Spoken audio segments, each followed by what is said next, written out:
Você já pensou que os mesmos líderes religiosos que condenaram Jesus estavam, sem saber, cumprindo uma profecia maior? Anás e Caifás, dois nomes que talvez você conheça apenas como os sacerdotes que conspiraram contra Cristo, tinham um papel muito mais profundo na história. E se eu te dissesse que suas ações, vistas como traição por muitos, eram, na verdade, parte de um plano divino que já havia sido traçado séculos antes? É uma ideia polêmica, mas as escrituras são claras. Nada do que aconteceu foi por acaso. Enquanto Anás e Caifás tentavam manter o controle sobre a religião e a política de Jerusalém, estavam selando o destino de Israel de uma forma que ninguém esperava. Mas como isso tudo se conecta com a queda de Jerusalém e a destruição do templo? Como dois sacerdotes, movidos por interesses humanos, puderam cumprir o que os profetas haviam anunciado muito antes deles nascerem? Há algo surpreendente nessa história que poucos conhecem, e hoje vamos desvendar como o julgamento de Jesus e o destino de Israel estão profundamente entrelaçados nas páginas da profecia bíblica. Fique comigo e prepare-se para ver essa história sob uma nova perspectiva. Uma perspectiva que talvez te faça questionar tudo o que você achava que sabia. Anás e Caifás eram, sem dúvida, as figuras religiosas mais influentes de seu tempo em Jerusalém. Anás, apesar de já não ocupar o cargo oficial de sumo sacerdote, ainda era considerado uma autoridade poderosa, tanto por seu histórico quanto por sua influência sobre sua família, já que Caifás, seu genro, havia assumido a posição de liderança no templo. A transição de poder dentro dessa família demonstrava a profunda conexão entre o poder religioso e político da época. Jerusalém, sob ocupação romana, estava em um momento de enorme tensão, em que a autoridade religiosa, muitas vezes, precisava negociar sua sobrevivência com as forças de ocupação.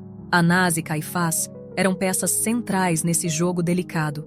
O papel deles, porém, ia além da simples administração do templo. Eles estavam à frente de uma tradição que remontava a séculos, com raízes profundas nas escrituras e nas promessas do Antigo Testamento.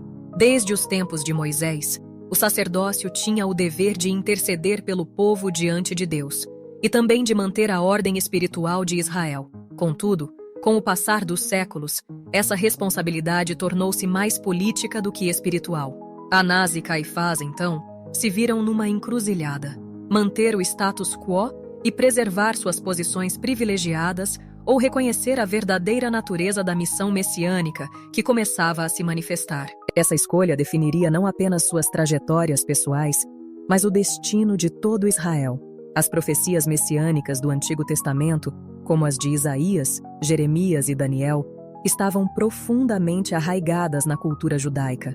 Elas falavam de um rei que traria libertação, paz e justiça para Israel. No entanto, a expectativa desse Messias era muito diferente do que realmente ocorreu com a vinda de Jesus. O povo esperava um líder militar que os livrasse do jugo romano, enquanto Jesus se apresentava como o Filho de Deus, trazendo um reino espiritual. Essa dissonância criou uma confusão imensa entre os judeus, inclusive entre seus líderes religiosos. Anás e Caifás conheciam bem essas promessas, mas não viam em Jesus o cumprimento dessas esperanças. E essa cegueira espiritual os levou a tomar decisões que, na verdade, os colocariam contra os próprios desígnios divinos. A tensão aumentava à medida que a influência de Roma se intensificava. O templo, centro espiritual e político de Israel, era também um símbolo de resistência. Mas Anás e Caifás, ao contrário dos revolucionários zelotes que queriam expulsar os romanos, preferiam preservar suas alianças com o império para garantir a estabilidade de suas posições. Eles viam em Jesus não o cumprimento das profecias, mas uma ameaça a essa frágil estabilidade. Sua pregação atraía as multidões, questionava a hipocrisia da elite religiosa e sugeria um novo tipo de reino, um reino que eles não estavam preparados para aceitar. Anás e Caifás, então, começaram a ver Jesus como um problema a ser resolvido, um profeta incômodo que precisava ser silenciado para o bem da nação. É irônico pensar que, enquanto Anás e Caifás tentavam manter o controle sobre a situação política e religiosa, estavam, na verdade, pavimentando o caminho para que as antigas profecias se cumprissem. Isaías havia previsto o sofrimento do Messias, e o Salmo 22 descrevia com detalhes o que aconteceria com o ungido de Deus. Mas presos em suas próprias preocupações, esses dois sacerdotes não enxergaram que, ao resistirem a Jesus, estavam participando da realização das Escrituras. Cada passo que deram contra ele, cada decisão que tomaram para preservar seu poder, estava diretamente ligado ao cumprimento do plano divino, um plano que eles jamais poderiam controlar. As profecias do Antigo Testamento são como um mosaico sagrado que, peça por peça, revela a vinda do Messias e o destino de Israel. Isaías 53, por exemplo, é um dos textos mais impressionantes que encontramos. Nele, o profeta descreve um servo sofredor, que seria desprezado, rejeitado e castigado em favor de muitos. Mas ele foi ferido por causa das nossas transgressões e moído por causa das nossas iniquidades. O castigo que nos traz a paz estava sobre ele, e pelas suas pisaduras fomos sarados.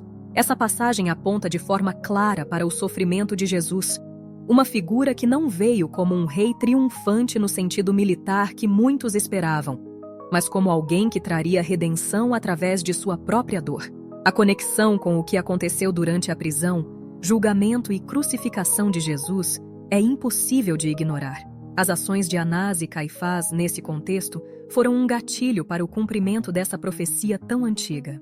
Outro texto fundamental que não pode ser esquecido é o Salmo 22, que é quase como uma visão antecipada da crucificação. O salmista escreve: Deus meu, por que me desamparaste? As mesmas palavras que Jesus pronunciou enquanto pendurado na cruz. Além disso, o Salmo detalha a cena de alguém que tem suas mãos e pés transpassados, cujas roupas são sorteadas e que sofre zombaria daqueles ao seu redor.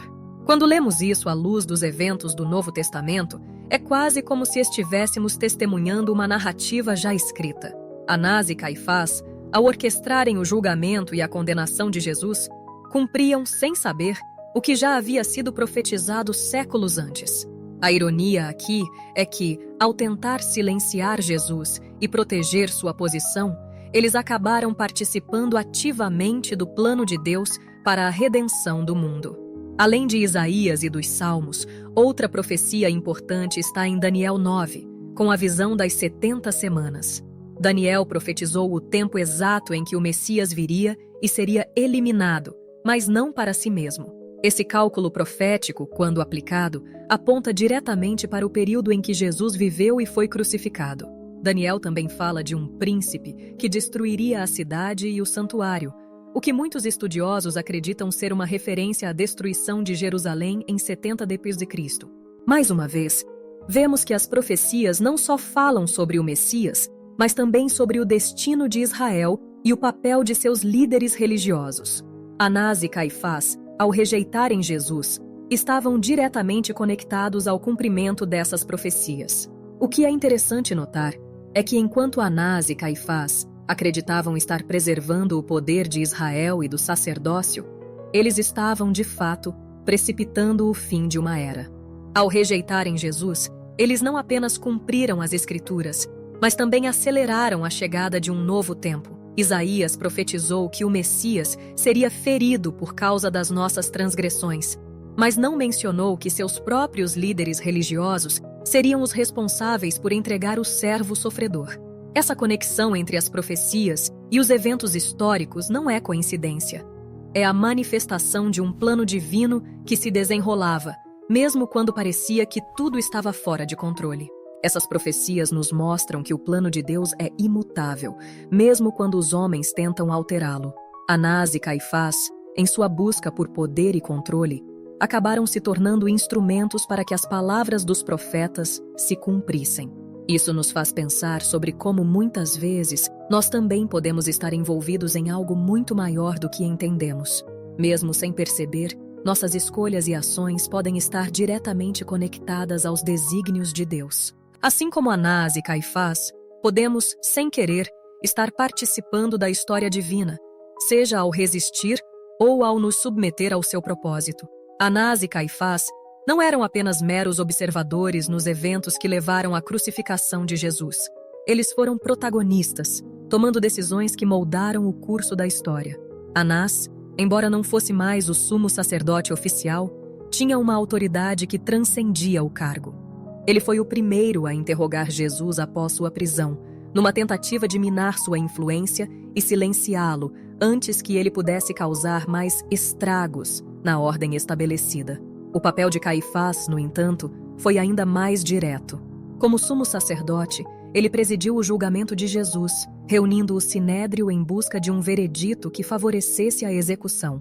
Os motivos por trás dessas ações eram complexos, misturando tanto ambições políticas quanto religiosas. A chegada de Jesus representava uma ameaça à estabilidade do sacerdócio e à aliança que os líderes judeus haviam feito com o Império Romano.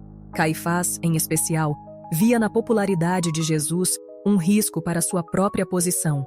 Ele temia que os romanos interviessem se houvesse uma revolta entre o povo, o que poderia resultar na perda de poder para os líderes judeus. Assim, Caifás pronunciou aquela frase famosa: "É melhor que um homem morra pelo povo do que a nação pereça." Nesse momento, ele selava o destino de Jesus, acreditando estar tomando uma decisão pragmática para proteger Israel. O que é fascinante é que, sem o saber, Anás e Caifás estavam diretamente envolvidos no cumprimento das profecias que eles mesmos conheciam tão bem.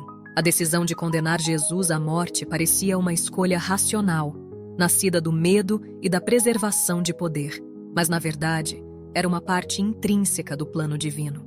Ao agirem contra o Messias, estavam, na verdade, alinhando-se ao que os profetas haviam anunciado séculos antes. Jesus precisava ser rejeitado pelos líderes de Israel para que o plano de redenção se concretizasse. E Anás e Caifás, com todas as suas tentativas de manter o controle, não podiam escapar desse destino. Embora suas intenções fossem políticas, a ação de ambos tinha um alcance muito maior. Eles desempenharam um papel crucial na narrativa da redenção da humanidade, mesmo sem perceber. O fato de que estavam envolvidos em algo tão profundo, sem compreender plenamente as consequências, nos leva a refletir sobre como muitas vezes também podemos estar imersos em eventos maiores do que imaginamos. Quantas vezes acreditamos estar no controle, quando na verdade somos apenas peças de um plano que se desenrola muito além de nossa compreensão? Anás e Caifás, então, nos ensinam que por mais que tentemos resistir, os planos de Deus sempre prevalecem. A ironia trágica de suas ações está no fato de que, ao condenarem Jesus, estavam contribuindo diretamente para a redenção que tanto aguardavam. Em vez de aceitarem o Messias e sua missão, escolheram rejeitá-lo, sem perceber que sua rejeição era exatamente o que as profecias diziam que aconteceria. Mesmo na resistência, eles estavam servindo ao propósito divino. Isso nos leva a uma reflexão maior sobre o papel que cada um de nós desempenha nos planos de Deus, mesmo quando não o entendemos totalmente. O destino de Jerusalém estava entrelaçado com a rejeição de Jesus pelos líderes religiosos.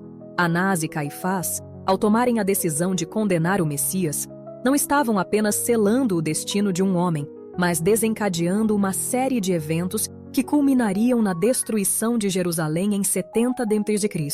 Essa destruição, como predito por Jesus, marcaria o fim de uma era e seria um sinal claro de que algo novo estava para começar.